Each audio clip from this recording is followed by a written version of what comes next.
Human rights training 3 दिन के लिए थी और इसको 3 दिन में डिवाइड किया गया था। पहले दिन में पाकिस्तान पिनल कोड के और कोड ऑफ क्रिमिनल प्रोसीजंस के जो जनरल लॉज थे, कानून शहादत इंक्लूडिंग उसके जो बेसिक प्रिंसिपल्स थे उनके बारे में बताया गया था। जैसे कि इट्स जनरल नॉलेज के सेक्शुअल और जेंडर बेस्ड वायलेंस की ऑफेंसेस में कन्विक्शन रेट यूजुअली 3% होता है। उस 3% कन्विक्शन रेट को इंक्रीज़ करने के लिए और क्रिमिनल जस्टिस सिस्टम एक्टर्स, जिसमें police is the one of the first responders, को स्ट्रेंथन करने के लिए बेसिक लॉ की प्रोविजंस को इंक्लूड किया था। So for example murder section 300 of the Pakistan penal code, और उसमें फिर जो कारोकारी की अमेंडमेंट्स आई थी 2004 में और फिर 2016 में।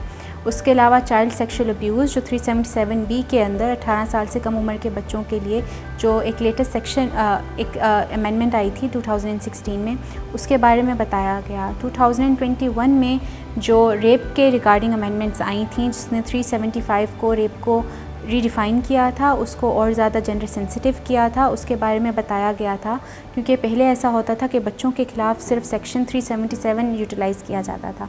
सो उस हवाले से उनकी जेंडर सेंसिटाइज़ किया गया कि अब सेक्शन 375 भी मेल पर्सनस के लिए भी हो सकता है, फीमेल पर्सनस के लिए भी हो सकता है, ट्रांसजेंडर पर्सनस के लिए भी हो सकता है, और कहाँ पे 377B जो चाइल्ड सेक्सुअल अब्यूज़ है उसको साथ में इंकॉर्पोरेट किया जा सकता है। तो इस तरह के जेंडर सेंसिटिव लीगल जो अमेंडमेंट्स आई थी उनके बारे में बताया गया।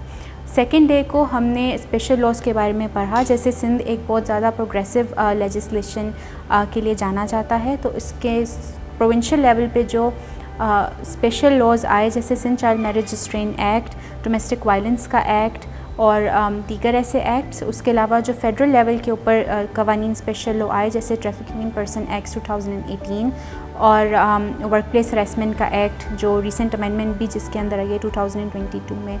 उसमें ये भी था कि पुलिस के लिए थोड़ी इंटरनल लर्निंग भी थी कि अगर वो वर्क प्लेस हरेसमेंट फेस करते हैं, क्योंकि अब बिल्कुल ही चेंज हो गया है जो कानून है, एक इंटरनल इंक्वायरी प्रोसेस है उसके अंदर। उसके बारे में बताया गया कि किस तरह उसको अपील भी किया जा सकता है टू द ओम्बड्समैन या फिर governor, finally to the governor या president, depending on whether it's a provincial law और a federal law. Third day में ह्यूमन राइट्स के बेसिक प्रिंसिपल्स के बारे में बात की जाएगी और कुछ ऐसी दीगर ट्रेनिंग्स दी जाएंगी।